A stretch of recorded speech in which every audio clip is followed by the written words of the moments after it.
Regular medical practitioners association రాష్ట్ర సర్వసభ్య సమావేశం మరియు వైద్య విజ్ఞాన అవగాహన సదస్సు కాకినాడలోని Kaira emergency multi speciality hospital నందు వైభవంగా జరిగింది. ఈ కార్యక్రమానికి రాష్ట్ర అధ్యక్షులు నిడమర్తి సత్యరాజ్ అధ్యక్షత వహించారు. కాకినాడ కైరా హాస్పిటల్ అధినేత వెంకట్ భార్గవ్ ఎంఎస్ ఆర్థోపెడిక్ వెన్నుపూస సంబంధిత వ్యాధుల గురించి చక్కగా వివరించారు. Doctor Niroopa, doctor Rakesh, doctor స్నేహలు పాల్గొని మాట్లాడారు. ఈ కార్యక్రమంలో రాష్ట్ర కార్యదర్శి చిక్కల రామచంద్రరావు, రాష్ట్ర కోశాధికారి డిఎల్ రాజు, రాష్ట్ర సహాయ కార్యదర్శి ఎండి అలీషా, ఫౌండర్ పి ప్రసాద్, రాష్ట్ర ఉపాధ్యక్షులు ఎంవి రాజు, కాకినాడ జిల్లా అధ్యక్షులు యనమదుల శ్రీనివాస్, ఉపాధ్యక్షులు చింతలపూడి రామారావు, కార్యదర్శి మద్దూరు విజయ్, సహాయ కార్యదర్శి BV Bhaskar, organise secretary Narayana Singh, కోశాధికారి బర్లా బాబ్జీ, గౌరవ అధ్యక్షులు కృష్ణం రాజు, రాష్ట్ర ఈసీ మెంబర్లు కేవీఎన్ రావు, ఎస్కే తానిషా, సాయి భగవాన్, దిలీప్, లక్ష్మి, మాధవ్, నల్లి వెంకటేష్ మరియు కాకినాడ మండలం, కాకినాడ టౌన్, కాకినాడ రూరల్, జగ్గంపేట, అనపర్తి, కొత్తపేట, పిఠాపురం మండలం, రామచంద్రాపురం, రంపచోడవరం నుండి 120 మంది ఆర్ఎంపీ సభ్యులు పాల్గొన్నారు. అలాగే స్నేహ మేడం గారు వీరి యొక్క సర్వీస్ని ఉపయోగించుకొని మనం వారి యొక్క అడుగుజాడల్లో పయనిస్తారని నా సోదరులైన మీ అందరికీ నేను తెలియజేస్తున్నాను సార్.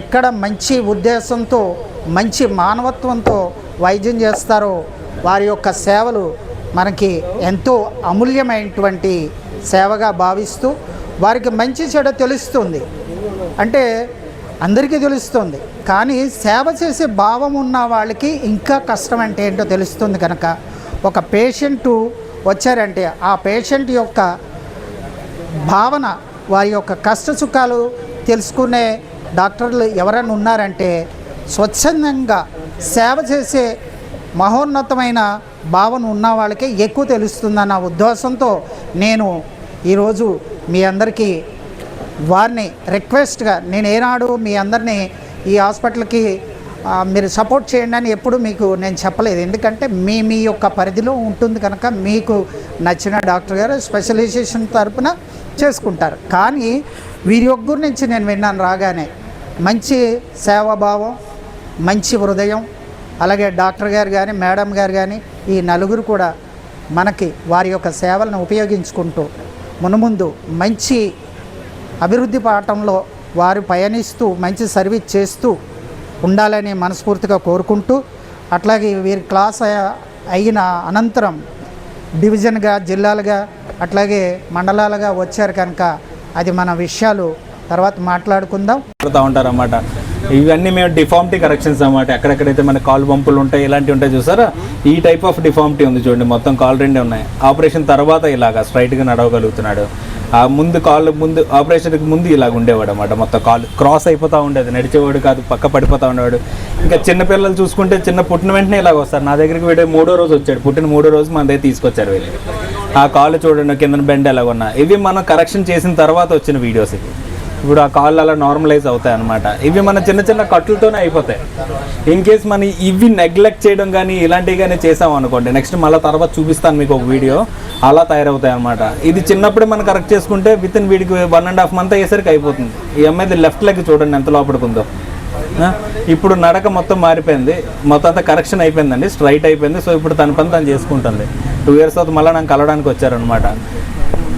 ఇవి రీప్లేస్మెంట్స్కి మళ్ళీ వెళ్దాం సార్. ఇన్ కేస్ మనం ఒకవేళ మన చిన్నపిల్లలు చూసారా కాల్ 2 ఫోల్డ్ అయి ఉన్నాయి. ఆ ఫోల్డ్ మనం అప్పుడు కరెక్షన్ చేసుకోలేదు అనుకోండి, సో నెగ్లెక్ట్ చేసాం, కొన్ని మెయింటెనెన్స్ ఉంటుంది, సరిగ్గా చేయలేదు. ఇప్పుడు ఈ పాపకున్న కాల్ లాగా తయారవుతాయి సార్.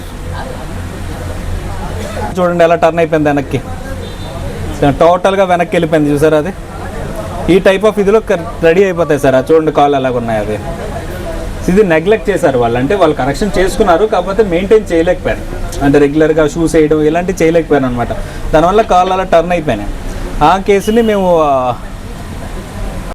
మన కాకినాడ మొత్తానికి ట్రామా కేర్ సెంటర్ అనేది సెపరేట్గా లేదండి. This is the first trauma care centre.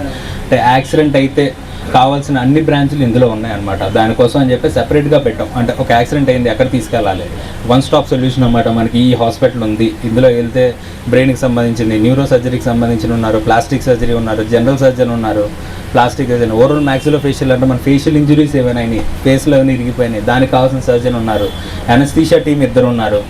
Plus ఏంటంటే మాకు ఆర్థోపెడిక్ టీమ్ 24/7, నేను ఒకరు ఉంటాను, మేడం కూడా ఆర్థోపెడిక్స్ డాక్టర్ నిరూప గారు ఉన్నారు. 24/7 మా కవరేజ్ ఎప్పుడు ఉంటుంది సార్. ఎప్పుడన్నా ఏమైనా ఎమర్జెన్సీ వచ్చినా సరే ఇమీడియట్గా మేము రెస్పాండ్ అవుతూ ఉంటాం. సో ఆర్థోపెడిక్ వైజ్ మీరు అందరికీ తెలుసు, నేను ఆల్మోస్ట్ 4 సంవత్సరాలు అవుతుంది ఇక్కడికి వచ్చి. అండ్ మీ అందరికీ నా కేసెస్ అందరివి చేసే ఉండుంటాను నేను ఇప్పుడు దాకా. అండ్ రిజల్ట్ వైజ్ మీరు అందరూ చెప్పచ్చు కానీ. సో మీరు సపోర్ట్ చేస్తారని కోరుకుంటూ గిరింగ్. Thank you. నేను డాక్టర్ నిరూప, ఆర్థోపెడిక్ సర్జన్. అంటే అందరూ ఫీమేల్ డాక్టర్ అనగానే ఫస్ట్ గైనకాలజిస్ట్ అని అడుగుతారు.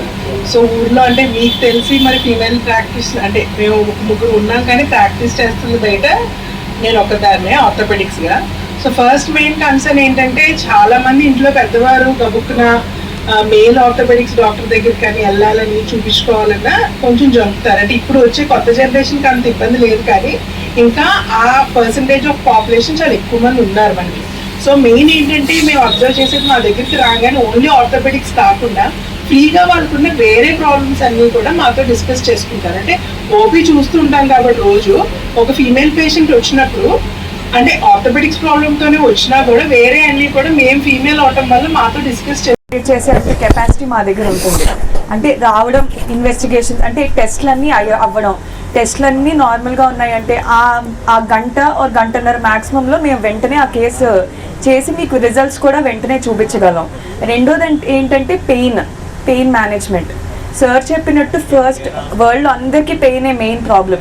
సో సర్జరీ అప్పుడే పెయిన్ తగ్గించడం కాదు, సర్జరీ తర్వాత కూడా పెయిన్ తగ్గించి పేషెంట్ ఇంటికి నవ్వుతూ వెళ్ళాలనే టార్గెట్ ఉంటుంది మాకు. ఒక్కసారి వస్తే మీకే అర్థమవుతుంది, మళ్ళీ మీరే వేరే వాళ్ళని చెప్తారని నేను కోరుకుంటున్నాను.